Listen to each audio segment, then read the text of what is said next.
अगर तुम किसी भी इमोशनल ट्रॉमा से गुजर रहे हो, कोई भी तुम्हें ज़हनी परेशानी है, डिप्रेशन का शिकार हो, तुम्हारा कोई नुकसान हो गया है, तुम्हारा ब्रेकअप हो गया है, तुम्हें कहीं फेलियर मिला है, सक्सेस नहीं मिली मेहनत करने के बाद, तुम्हारा डिवोर्स हो गया है, कुछ भी इमोशनल ट्रॉमा अगर तुम्हारे ऊपर है, तो फिर ये वीडियो तुम्हारे लिए है और मैं इसमें आपको एक ऐसी आसमानी बात बताने वाला हूँ कि जिसको सुनने से मुझे पूरी उम्मीद है कि आपका मेंटल स्टेटस बेहतर होगा, आपको सुकून मिलेगा। आप मेरे साथ आखिर तक बने रहिएगा। वीडियो शुरू करने से पहले मैं आपसे ये कहना चाहता हूँ कि ये जो चैनल हमने बनाया है, ये दरअसल स्पिरिचुअलिटी को जगाने के लिए, हर उस आदमी की जो इमोशनल ट्रॉमा का शिकार है, परेशानी का शिकार है।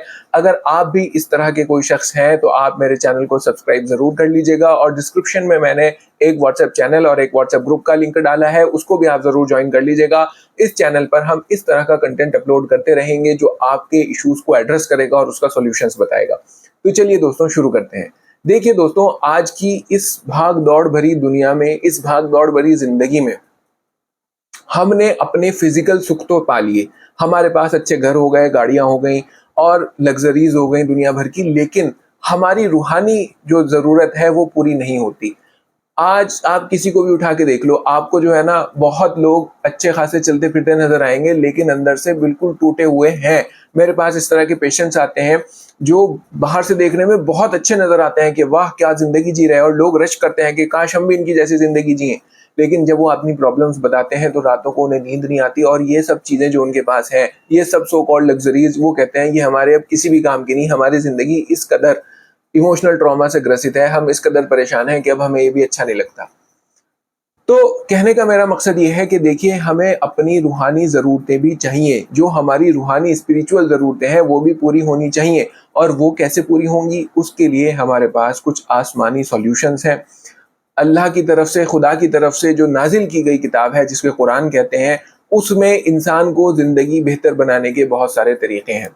देखिए दोस्तों, मुद्दा यह है कि अगर आपको कुछ भी नुकसान हुआ है, आपका ब्रेकअप हुआ है, आपको बिजनेस में लॉस हुआ है, आपका डिवोर्स हो गया है, आपके साथ धोखा हुआ है, इस तरह का कोई भी काम अगर आपके साथ हुआ है, तो आप ये जान लीजिए कि ये दुनिया है और ये दुनिया इसी तरह चलती है। अगर आपके साथ ये हुआ है तो आपके पड़ोस में, आपके बगल में जो बैठा है उसके साथ भी ऐसा कुछ ना कुछ हुआ होगा, और अगर नहीं हुआ तो हो जाएगा। क्योंकि दुनिया का रूल ही यह है कि यहाँ पर इसी तरह से गाड़ी चलती है। यहाँ पर आपके साथ धोखा भी होगा, यहाँ पर आपके साथ नुकसान भी होगा, यहाँ आपको फेलियर्स भी मिलेंगे, सक्सेस भी मिलेगी, सब चीजें मिलेंगी। अगर कोई ये चाहे कि मुझे हमेशा मुनाफा ही होता चला जाए, कोई ये चाहे कि मेरी जिंदगी जो है बिल्कुल हमेशा smooth and fine and fantastic चलती रहे, कोई बीमारी मेरे ऊपर कभी ना आए, मुझे पैसे में भी तरक्की मिलती रहे, औलाद में भी तरक्की मिलती रहे, मेरा दिल भी सुकून में भरा रहे, मेरा बैंक अकाउंट भी भरा रहे, कभी मुझे कोई परेशानी नहीं आए, तो जान लो भाई ये तो होने का नहीं। बहुत क्लियर कट बात है। ये सब तो जन्नत में होगा कि वहां पर ना मौत आने की, ना बीमारी आने की, ना परेशानी आने की, ना दुख आने के, ना बीमारी, कुछ नहीं आने का, वो तो जन्नत है। दुनिया के अंदर सब कुछ होता रहेगा, ठीक है। तो ये जो लोग इस चीज से परेशान हैं, बिल्कुल परेशान होना चाहिए, लेकिन वो ये बात एक्सेप्ट करें और समझें कि ये सबके साथ होगा। जो तुम्हारे पड़ोस में बैठा है, जो तुम्हारे बगल में बैठा है, जो तुम्हारे कलीग्स हैं, जो तुम्हारे आसपास जितने भी लोग हैं, वो सब के सब इस प्रॉब्लम से, इस ट्रॉमा से, इस सिचुएशन से गुजर चुके जिससे तुम गुजर रहे हो। और अगर नहीं गुजरे तो जिंदगी में उन्हें भी गुजरना पड़ेगा। ये हालात सबके ऊपर आते हैं।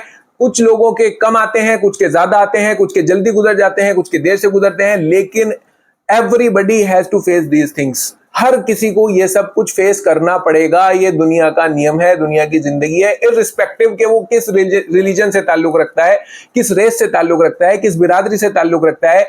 इन सब चीजों को एक तरफ हटाते हुए हर इंसान को जो जिंदगी जी रहा है, दुनिया के अंदर मौजूद है, उसे इस तरह के चैलेंजेस का सामना करना ही पड़ेगा। एक बात तो ये हो गई, ठीक है। दूसरी बात जो मैं आपको बताना चाहता हूं कि देखो, हर कोई इंसान परेशानी में है। किसी के साथ किसी को पूछो तो वो कहे कि मैंने किसी रिलेशनशिप में बहुत वफादारी की और मेरे साथ धोखा हो गया। कोई औरत ये कहे कि मेरे हस्बैंड ने मुझे धोखा दिया, उसने कहीं और शादी कर रखी थी और मेरे साथ तो बड़ा मसला हो गया, मेरे बच्चों के साथ हो गया। कोई हस्बैंड ये कहे कि मेरी बीवी ने मेरे साथ धोखा कर दिया और वो चली गई और मुझे छोड़ गई, मैं हालांकि उसके साथ बहुत अच्छा था। किसी इंसान ने बहुत सब कुछ अपना बेच बाच के कहीं बिजनेस को स्टार्ट किया और उस स्टार्ट में बिजनेस में उसको बिल्कुल लॉस हो गया और वो बिल्कुल बैंकरप्ट हो गया। कोई आदमी बहुत ज्यादा आईएएस, पीसीएस, नीट वगैरह की तैयारी कर रहा था और कई साल उसने इसमें दिए और वो फिर उसमें सक्सेसफुल नहीं हो पाया। तो अगर ये सब चीजें तुम्हारे साथ हो रही हैं, जाहिर है दिल टूटता है, परेशान होता है आदमी, ये सब चीजें एक्सेप्टेबल हैं। लेकिन एक बात तुम ध्यान रखो, जो ये वीडियो बनाने का मेरा मकसद है वो ये बात है जो मैं अब बताने वाला हूं, कि तुम्हारे रब ने जिसने तुम्हें बनाया, जिसने ये पूरी कायनात बनाई, जिसने सूरज चांद धरती आसमान बनाया और जो ये सारे निजाम को चलाता है, जो एक है, उसने अपनी अंतिम किताब में जो उसका अंतिम संदेश इंसानियत के लिए है, जिसे कुरान कहते हैं, जो उसने मोहम्मद रसूलुल्लाह सल्लल्लाहु अलैहि वसल्लम पर नाजिल किया, उसके अंदर कहा कि हम तुम्हें जरूर जरूर आजमाएंगे। सबको आजमाएगा वो। किस चीज से आजमाएगा? भूख से, डर से, जान के नुकसान से, माल के नुकसान से और समरात के जाय हो जाने से, मतलब एफर्ट्स के जाय हो जाने से। तुमने कहीं पर कई साल तक एफर्ट्स किए, कई साल तक मेहनत की और जब फल लेने का मामला आया, समर कहते हैं फल को, जब उसका फायदा उठाने का मामला आया, जब वहां से तुम्हें प्रॉफिट उठाना था तो तुम नहीं उठा सके, तुम्हें एंड टाइम पर नुकसान हो गया, हालांकि कई साल तक तुम मेहनत कर रहे थे। तो इन सब चीजों से अल्लाह तुम्हें आजमाएगा। और इसके बाद उसने क्या कहा? इसके बाद उसने कहा वबश्शिर साबिरीन, के सब्र करने वालों के लिए, जो लोग पेशेंस रखते हैं, उनके लिए खुशखबरी है। ठीक है, ये बात तो तय है कि सबके सब आजमाए जाएंगे। कोई डर से आजमाया जाएगा, उसे किस चीज का डर हो सकता है? बीमारी ना आ जाए, गलत काम कर लूं, गुर्बत ना आ जाए, रिश्वत ले लूं, धोखा दे दूं लोगों को, जमीनें हड़प लूं किसी की, हक मार लूं किसी का, किसी को जान का नुकसान होगा, किसी को माल का नुकसान होगा कि कहीं जो है बिल्कुल एकदम से नुकसान हो गया, और किसी के समरात जाय हो जाएंगे, किसी के फल जाय हो जाएंगे। जो फल है, जो मेहनत की, जब फल का टाइम आया तो फल नहीं मिल पाए। और याद रखो कि सबसे आसान आजमाइश बस यही है कि तुम किसी चीज के लिए मेहनत कर रहे थे और वो तुम्हें वहां से चीज हासिल नहीं हुई, जब फल लेने का टाइम आया।